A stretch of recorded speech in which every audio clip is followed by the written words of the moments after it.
She said, I've been intentionally ending my day this week and disconnecting from work. I got the chance to take an evening stroll with my husband on Monday, and I saw a full rainbow. That's huge. Huge!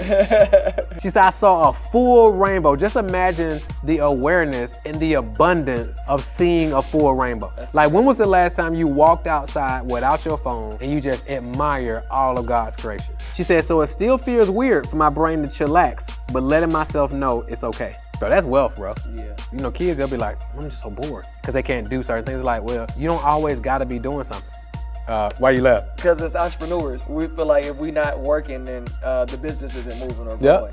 And it's just like, man, God tells us to have childlike faith. Yeah. If we just understood that, like resting or chilling or like what it looks like for us to allow things to grow or be happy, it's like it's in the simple things. 100%. But we feel like if our hands aren't on it, if we're not pushing it forward, then it's not moving. It's like when a farmer sows a seed and he does his thing or she does her thing, she ain't like out there continuing to maintain it. Hey, what's up, my friend? It's Marco Russell here, and welcome to the Strategic Scale Show, Confessions of a Recovering Workaholic. So on this show, we talk about how do you build a business that runs without you, without running you in the ground. And we talk about how do you win in all areas, not just in business and financially, but as a parent, as a father, as a wife, from a spiritual standpoint, from a mental standpoint, from an emotional standpoint. We cover it all so you can actually create holistic success in your business and your life. Let's get into the show.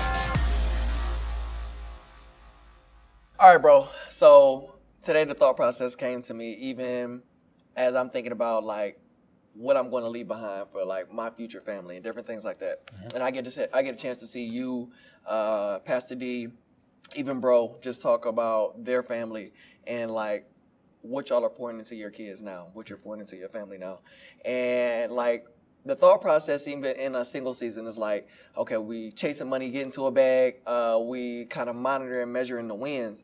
But for you being in the space that you're in now, like what does legacy look like for you now? And then how has it changed from where you were to where you are today? I think for me, legacy has always been around, like, what do you leave when you're gone, right? But actually, me, I think now is more about legacy. Like, what are you planning? Like what are you leaving? Like when you're here, you know what I'm saying? So it's like, even when people are watching these episodes, like that's legacy. What are we leaving people with when they watch these episodes? For sure. Right? Yeah, these will be around as long as video or audio exists, but it's like, what are we leaving now? Even with my kids, it's like, what am I after every conversation or every interaction or every day, you know, what am I leaving? Yeah. You know, from like a character standpoint, faith standpoint, like even the wisdom that you have. All like, of that. Yeah. Okay. Or what they see, the people I'm putting, like all that's legacy. Yeah. So it's not necessarily what we leave when we no longer here, but it's like, what's the legacy we're creating, like, in the moment? Does that make sense? That does make sense. That makes sense. So even when I think about legacy and the wealth, and I know you have your own definition of what wealth is. So before I get into that piece, like what is wealth for you now in the thought process? And then even rich or wealthy back then, what did that look like? So I used to always think rich and wealthy was just money, right? In reality, it's like, it's several forms of wealth. Financial is a form of wealth. It's actually the lowest form of wealth, right? So you got financial, you got what's your social wealth, what's your mental wealth, what's your emotional wealth, what's your spiritual wealth, and your social and familial. So social is like relational wealth. Right. So what's your relational wealth? Of course, we did an episode on creating rich relationships. So what's your spiritual wealth? What's your emotional wealth? Your mental wealth? Because you got mental health, right? So you got mental health. What's your social / relational wealth? Right. And then what's your time wealth? Right. I mean, because you can have a lot of money, but if you don't got no time, right? So what's that wealth? Yeah. And then you got financial wealth. Yeah. Because we talked about finances or money is the least in the kingdom. 100%. Right? So how do we, not even how, I think making that transition and understanding, because you even mentioned in a past episode where the lady said when she had money, she didn't have time. Mm-hmm. When she had time, she didn't have She money. never had both of them at the same time. So it's like when you think about that, how does that fit into the legacy and the wealth portion that you're living and leaving here on Earth right now? So one of the things is, in terms of my assignment in the domains that God called me to serve, is like, especially in the realm of like helping individuals build businesses that can run without them, if we're just talking about just that, is like now we are legitimately getting kids their parents back. Okay. So it's way bigger than just the business. Right. It's like we help this parent go from working 16-hour days to 4-hour days. Now these got 12 hours back in their life. Now they can invest more time with their kids. So these kids just got their parents back. Right. This husband just got his wife back. His wife just got his husband back. And they could have been on the brink of divorce. Right. Right? We've been sitting in here doing an event, and I've said something around this, and we've had a client in here almost in tears, and she was like, I had to just text my husband and apologize. Based on what you just said. I remember that. Like, you remember that? Yeah, I remember that now. You said that. This is saving marriages. It's bigger than just money. Yeah. Because money is the least. Is the least. Right? Your kids don't care how much money you got. Yeah. As long as everything is taken care of. But they don't care how much. Right? Your spouse, in many cases, got with you before the blow up. Right. So it's like, that's the cost. It's like, some individuals, they like, I be wanting to go to church, but I'm grinding. I don't have time to get into the word. Yeah, I'm a believer, but I ain't really had time to get into the word. Yeah. Yeah. Now I do got that time. Right. Or now I prioritize it. Right? I've always had the time, I just haven't prioritized it. Right. Boom. Or I haven't prioritized going to the gym or getting a trainer. Now I am prioritizing it because I'm seeing that finance is just a representation. It's one of the forms of wealth. But now I'm prioritizing these things. I haven't took a vacation in it ever. Now I just took a vacation. Let me show you something crazy. I got a client. So we have a client, and I was just checking in the community in our Strategic Scale Club. And one of the things I posted, so on Wednesday inside the Strategic Scale Club, and of course you can go to strategicscaleClub.com and get in there for free. And it's just a community of dope entrepreneurs. And today I posted in there, I said, hey, I'll say it's Winning Wednesday. So Winning Wednesday, we say today is Winning Wednesday. Share your most recent wins in the comments. Note, there is no such thing as a big or small win. A win is a win. Go ahead and drop a win below so we can celebrate you. #go. So this young lady, she posted, and she's like a workhorse. Okay. Right? Okay. She's a workhorse. She'll get it, right? Super accomplished in all different areas. I said, post your win. She said, this is her win. She said, I've been intentionally ending my day this week and disconnecting from work. I got the chance to take an evening stroll with my husband on Monday, and I saw a full rainbow.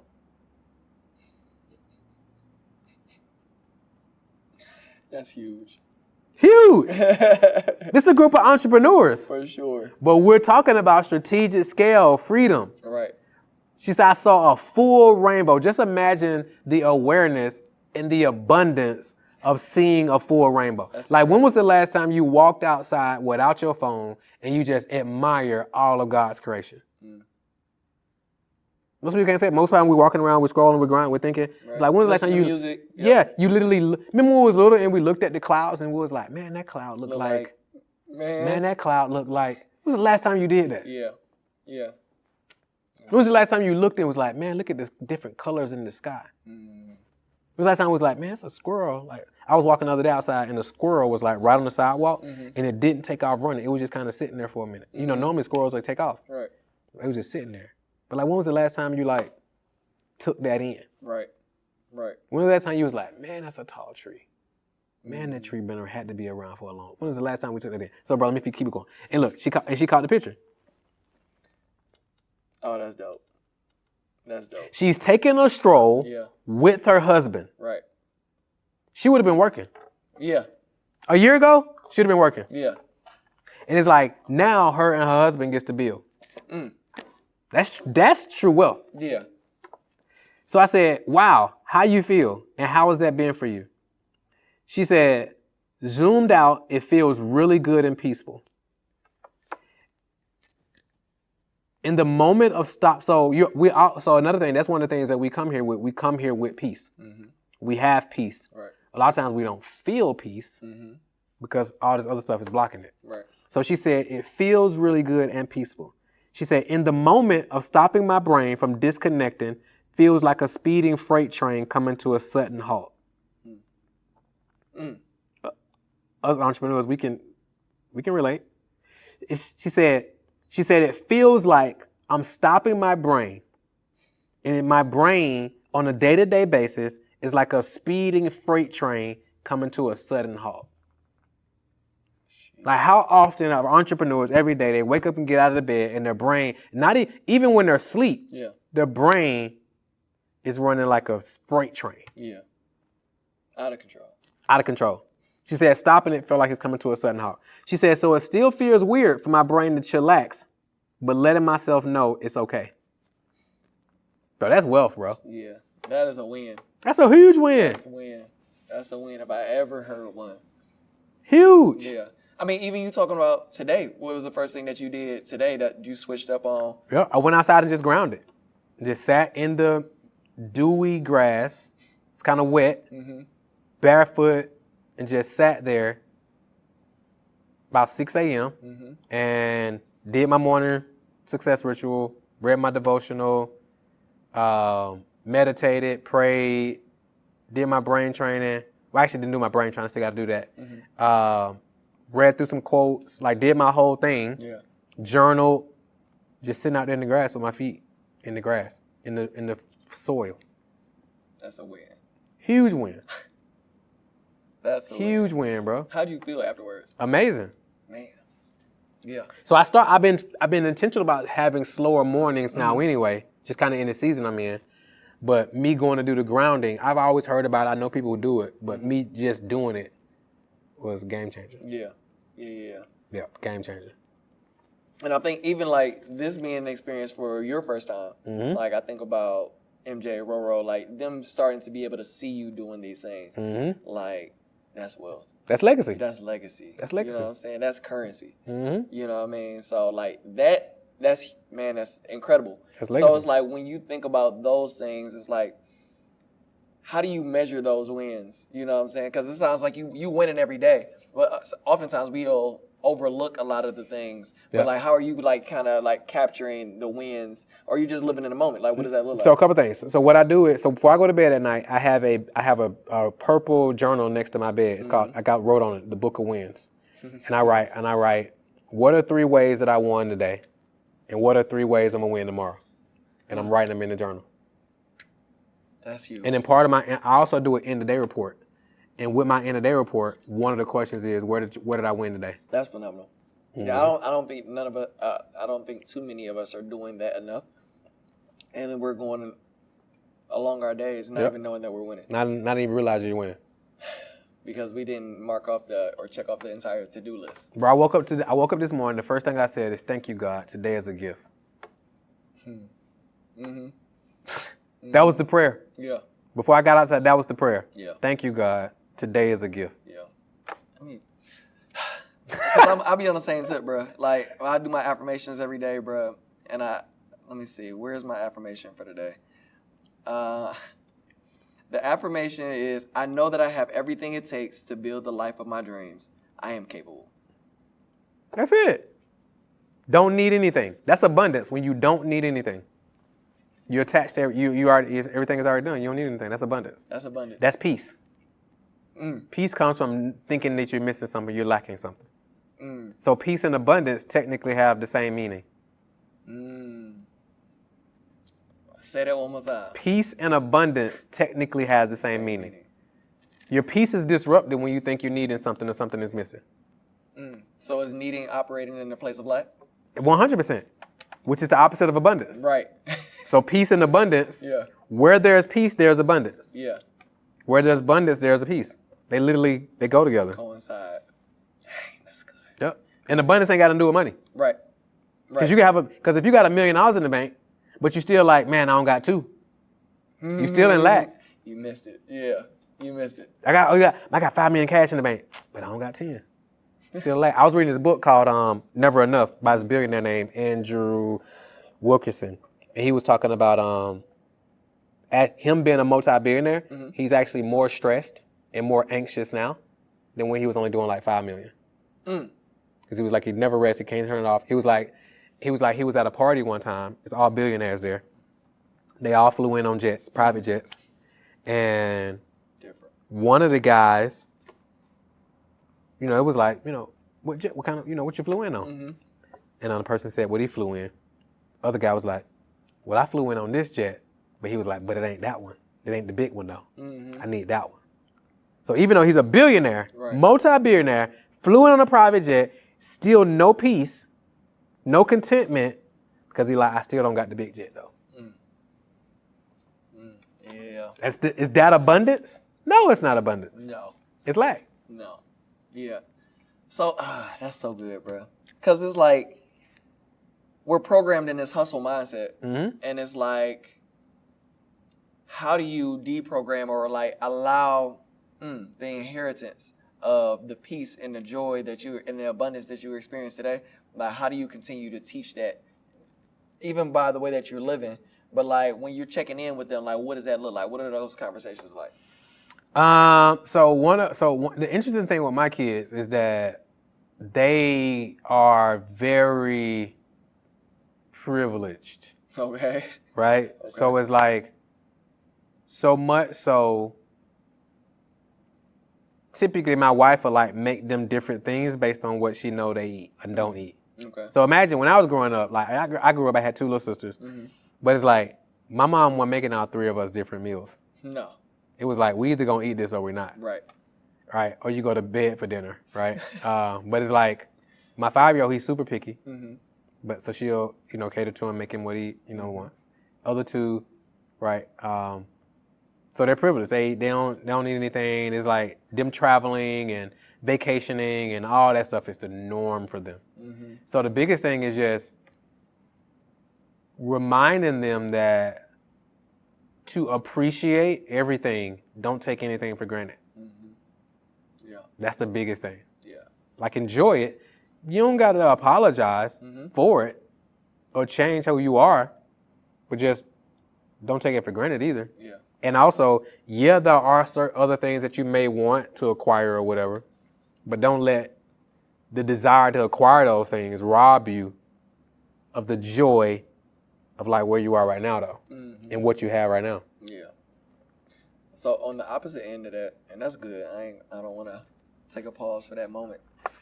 On the opposite end of that as well, is like, what are some of the like hustle characteristics that you don't want them to inherit? To feel like you always got to be doing something.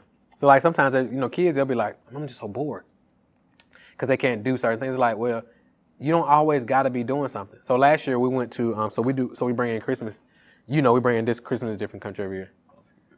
Why you laugh? Bro, that's so good. Because as entrepreneurs, we feel like if we're not working, then the business isn't moving or growing. Yep. And it's just like, man, God tells us to have childlike faith. Yeah. And it's just like in the opposing part of that is like, if we just understood that like resting or chilling or like what it looks like for us to allow things to grow or be happy, it's like it's in the simple things. 100%. It's in the simple things. But we feel like if our hands aren't on it, if we're not pushing it forward, then it's not moving. 100%. It's like when a farmer sows a seed and he does his thing or she does her thing, she ain't like out there continuing to maintain it. Like even God says, be still and know that I'm God. So do your part, then be still and know that I'm God. So we're in co-creation with God. So a lot of times we won't let God to do his part. Or we don't get to sit in. Because like God already designed the system. God designed the system and then created automations basically. So it's like all you got to do is do your part and align with God has already done. It's not like God is trying to do something. He's already done it. Yeah. Right? So it's like, So one of the things, so go back to your question, is like when we were in Cancun last year, and normally when we go on vacation, we're doing like this excursions, and we pretty much do a different excursion every day. I was like, we're not gonna do excursions this time. We just gonna enjoy the resort. We just gonna chill. We ain't in a hurry to get nowhere. We in Cancun. We don't got nothing to do. We chilling. And it was different. So we get up, hey, we're gonna like, what's the hurry? Right. Like we'll be down eating or whatever. We're going to the room now. It's like, what's the hurry? Like where are we going? We don't got nowhere to be. Just chill. Right? So it was different because we was used to like being on the go. Yeah. And then sometimes you can go on vacation and be so busy on vacation, you get back home and feel like you need a vacation. You're tired. Sure.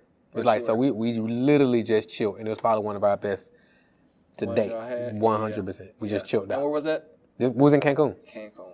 Yep. Right. I still got to get to Cabo too. Yep. Hey, real quick, I know we're going deep right now. However, if you're watching this and you're a business owner, you want to take your business to the next level, you want to scale your business and have a business that can run without you, without running you in the ground, and you want to generate more leads, more clients, or you want to put the systems in place so your business can run like a well-oiled machine, make sure you check in the description section of this video. We got a ton of free resources for you. Go ahead and get those right now. Stop right now. Go ahead and get those resources, and let's get right back into the show. I'm so stuck on the kids because it's like I feel like they're a direct reflection of what you put in on a day-to-day basis as a family. So when you think about, if we were to ask your kids, what do you hope that your father leaves behind? What do you think that they would say? I don't know. You should actually ask them. I think I am. Yeah. Yep. I'm curious because it's like they're so well-rounded and so many different avenues. They come to Brunch with Bros. They go to boxing. They go everywhere with you, and y'all have a tight-knit relationship.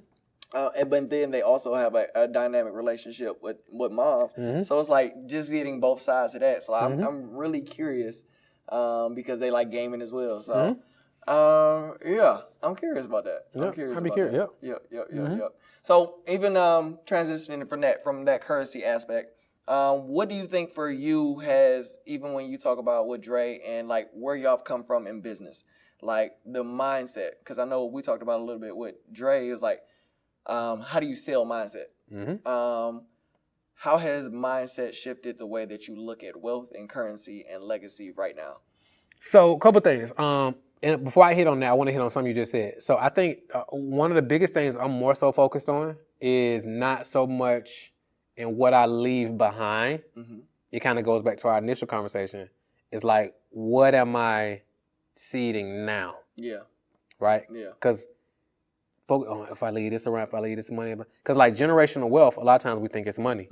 But generational wealth is the connections, the insight, the books, the knowledge, the quotes, the moments. That's generational wealth, right? Because if you just leave the money, then it can just squander the money. Yeah. So it's like a more so focus, like, what am I leaving now? No. You know what I'm saying? Yeah. Now to go to your other question. Hold on, before you do that. Okay. Because that's good. I'm glad you did that. Is there any ways that you're testing or, I guess, gauging like the things that you're leaving behind now, the teachings, the wisdom, the characteristics, the integrity? Like you hear some of the things that they say around the household. You know, Roro not being a man of his word and this and the third. Like that's different. That's different. Yep. Are there any moments where you kind of just like you see that and it's like an aha, or like there's just like a moment that makes you smile, smirk, or just kind of like wonder to yourself? Like, yeah, for sure. So one thing is not being so the boys know we're men of our word, so they call each other out when they ain't being a man of their word. That's number one. Number two is one of the things I talk to them about as well is like such and such is being annoying, or such and such made me mad, and just really helping them understand that nobody can make you mad. Yeah. Like you chose to get mad. You made yourself available to get mad. Yeah, they can do something, but you choose how you respond. Nobody can be annoying. You can choose to be annoying, right? So you're choosing that. Like so one of the things that goes to radical responsibility, right? So doing that. So those are bigger things. Like one of the things I watch them do is like them just competing. Yeah. Right. So when I see them in boxing doing their thing, because like I showed them, it's like this ain't necessarily about you going to be a pro boxer. Right. These traits you can pick up and like apply in all areas of your life. Mm-hmm. So yeah, so those things, how they can, when I see them communicating and talking to other people, holding eye contact when they're having conversations with older individuals, not even just their age, but like just how they carry themselves, just kind of paying attention to like what that looks like. Yeah. Yeah. Mm-hmm. Okay. Now, Reed, if you wanna, you can go ahead and transition to the other question now. The other question was, hit me with the other question again. Yep. So even just kind of, because I came into the picture at a different stage in your life, with you and Dre partnering and everything like that. Oh yeah, the mindset around wealth. Yeah, mindset around wealth. So I think again, it goes back to what do you view as wealth? Yeah. Right. And I'll be honest with you, Dre and I's dynamic. So we've always been on the serving the people. Yep. Right. Me, I would say I lean more towards serving the people and getting to the bag too, though. Mm-hmm. Right. Dre is like has always been. Dre never really been ever caught up on the money. Mm-hmm. Not saying we use money and all that, of course, but Dre's always been like, we'll figure the money stuff out, right? But it's like focused on serving the people. So I think but we've always prioritized the kids, prioritized family, that type of thing has always been super important to us. So we've never had a season where we was like, we just sacrificing kids and family and all that. That's always been super important to us. And anybody who knows us know that. But as they get older, we got to be even more intentional. So I just think from a wealth standpoint, I think it's important to be clear on it's not financial. Right. Rich, you can be rich. That doesn't necessarily got to do with finances. Though. Right. For me, even thinking about your past experiences, what's probably one of the hardest things that you've learned that you hope that your kids never have to live through? One of the things I've learned that my kids never have to live through. Mm-hmm.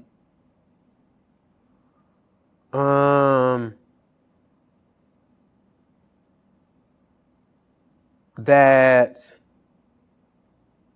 one of the hardest things I've had to learn that I hope my kids never have to live through. It's a good question, bro. Maybe the first thing that come to mind is if you don't have a vision or plan for your life, other people do. So, for example, when jails and prisons are built, they're typically built based on, I forget where I read it at, but it said based on kids' grades when it comes to reading and stuff like that in fourth grade, they build schools and prisons, where they build prisons based on that. Okay. Right? So they build these prisons and these jails with a what? A vision. Right. And their vision is to what?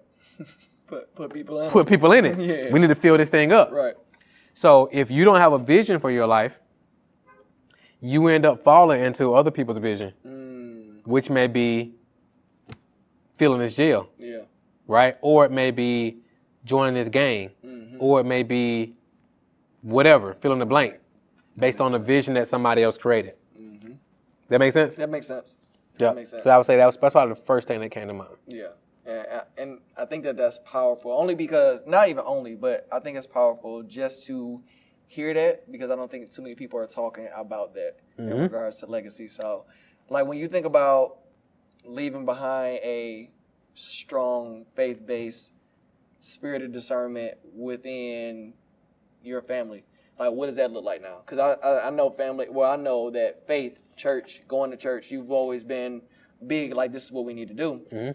So, like, how is instilling that into them wanting to show up on Sundays, be a part of church, and doing the things?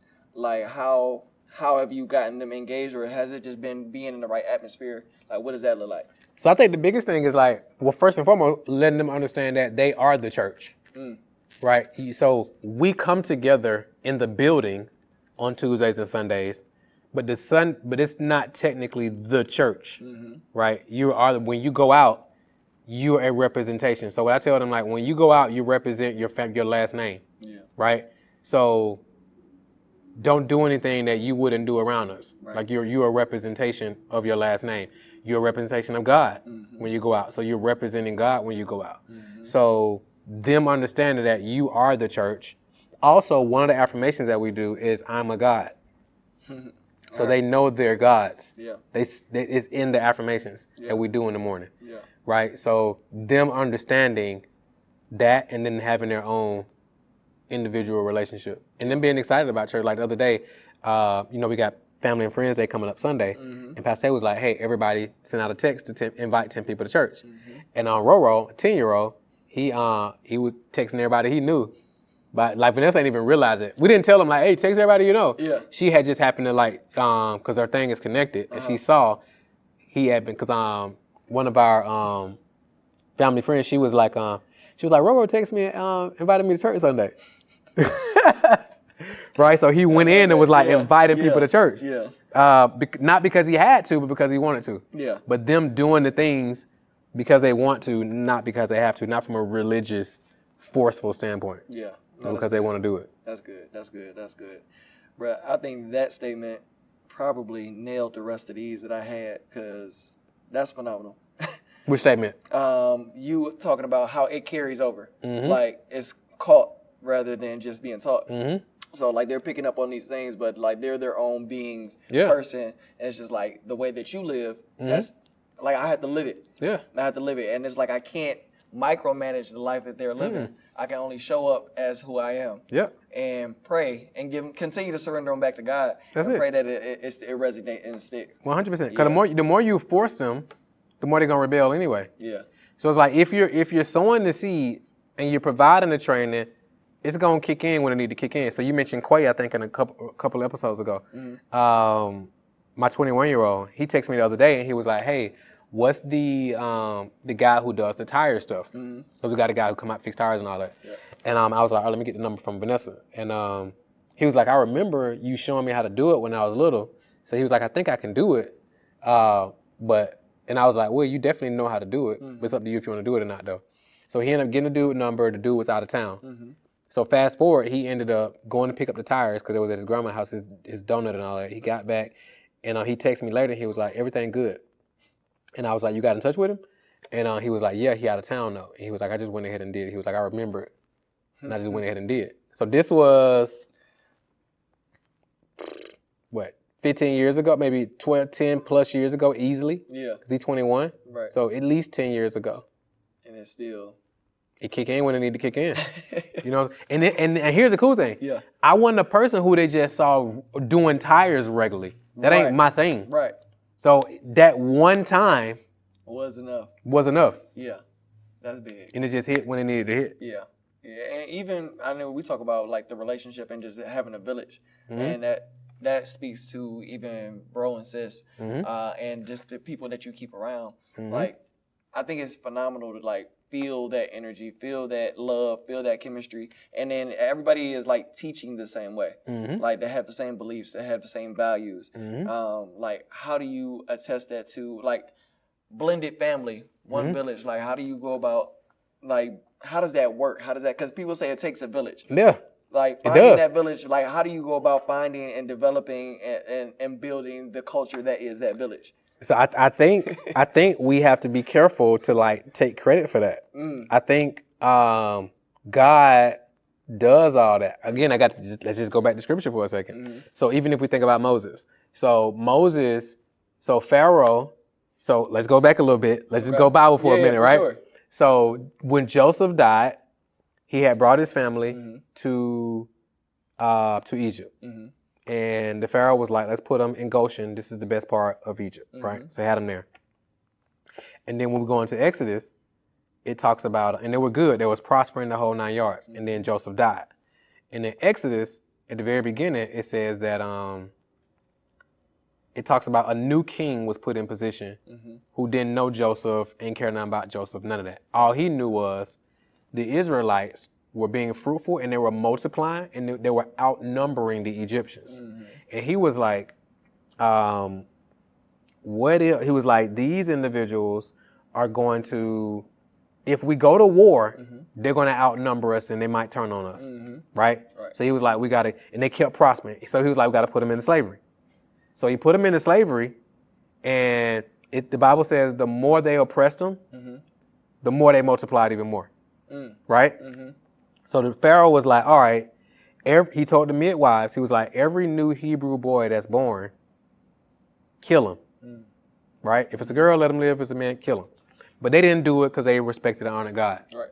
So he was like, so they was like, and they started trying to drown all different type of stuff, right? So Moses was born, and they was like, they put him in the basket. His wife put him in, his mom put him in the basket, put him in the thing. So again, this is that village. His mom put him in the basket, put him down. He went down on the bank. The one of the Pharaoh's daughters, slaves, Right. saw him, got him out, showed him to the Pharaoh daughter. The Pharaoh daughter was like, essentially, she wanted to keep him. Somehow Moses' sister pops on the scene and was like, do you want me to find somebody to nurse him? And she was like, yeah, I'll pay him. So she found one of the midwives to nurse him and raise him. Like, that's village. Yeah. Moses ain't had nothing to do with creating the village. Right. Does it make sense? God orchestrated this. Yeah. So just with that alone, and then he grew up and over time and he did what he did. But that was like all village. That was all orchestrated. So I think we got to be careful, even with our team. Yeah. I can't say because of my brilliance, we built the team that we built. Somebody asked me the other day on our event, they was like, man, how did you find Billy? And I was like, God sent me Billy. Because my belief is, if you do right by people, God gonna send you good people. Yeah. So if somebody leaves, they leave. I know God gonna send good people as long as I'm do right by people. So God creates, listen, God knows the assignment that he has you on. God knows, God provides what? Provision. People are also provision. Yeah. Like your greatest blessings come into your life on 2 feet. On 2 feet, bro. You know what I'm saying? Yeah. So it's like God knows you. When Moses was like, I can't do this, get somebody else. God was like, well, take Aaron with you. Take your brother Aaron. That's village. Yeah. God was like, God gonna send provision. Provision, people is people as well. That's good. That's good. Yeah. So you don't gotta try to create it. Yeah, it just happens. It just happens. As a result of you being obedient. Yeah. Because you gotta have people to do the thing anyway. Yep. That's it. That's good. That's good. And then one of the last things I wanted you to kind of wrap up with was how, and we talk about like the delay not being a denial, but even how the 3 days turned into 40 years, and why that was real quick, because I think it's important to understand that we can get to the legacy, we can create currency, and the people that you're with, some people wanted to turn back, and I want you to get into that story, because I think that in that case, like that's how God oftentimes leads us through whatever situation it may be. So like, I want you to talk about that real quick in regards to legacy, currency, and like just flowing and going with God's flow rather than just our flow and what we want to do. Yeah. So in the scripture it says that when Moses finally got Pharaoh to release the Israelites, it says he made them go the long way, because if they ran against war, they would try to go back. And oftentimes we'll step out and go try to do something, and it'll get challenging. We run into obstacles, opposition. We like, okay, this can't be God. This can't be the mission. And we start second guessing it. And then we want to go back to whatever was familiar. So, and sometimes we'll be like, oh, this is delay. But it's like, we only think it's delay because it's not going as fast as we want it to go. So we think it's delay. Right. But it's like, this ain't necessarily delay. It's how long it takes to get there. And then it takes you, depending on where you are, it takes how long it takes for you to get there. So for example, if we're going from here and we're driving to Detroit, it's safe to say me and you can leave at the same time, but you can get there faster. Based on who you are, how you drive, how many times you need to stop, all those different things, right? So all these things could be true at the same time, but it's like, sometimes we'll see it, man, God has put me through this situation. God is delaying this. And it's like, no, a lot of times we're just delaying it, and we have a false expectation of how fast the process should be. Yeah. And then sometimes we think the process is about the destination. Yeah.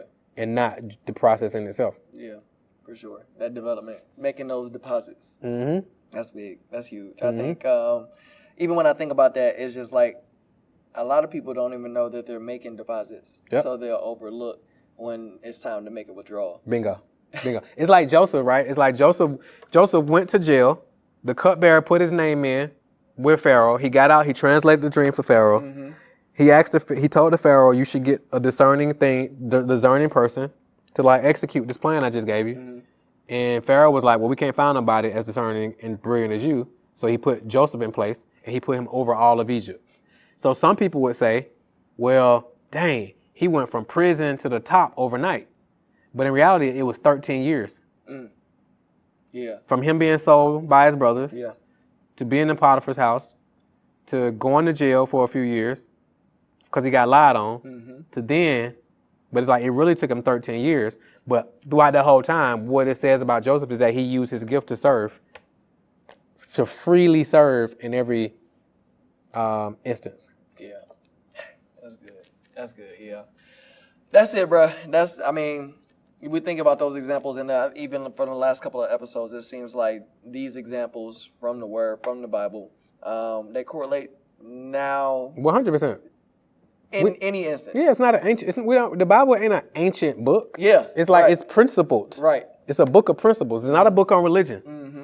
That's good. What you mean by that, bro? So people think that the Bible is a book on religion. The Bible is an illustration of God's purpose is to bring his invisible heavenly realm and to expand it into the earthly realm. Mm-hmm. The Bible is an illustration of him doing that. Yeah. And its principles all throughout it. It ain't about religion. The Bible didn't say, then there was Christianity. Yeah. It said, no, in the beginning there was the Word was with God. And then he started to create. Right. We don't even start hearing about Christianity and all that until the term Christian, until like the New Testament. Yeah. That's good. Which was man-made. Right. Jesus didn't even say, hey, I'm here to create Christians. No.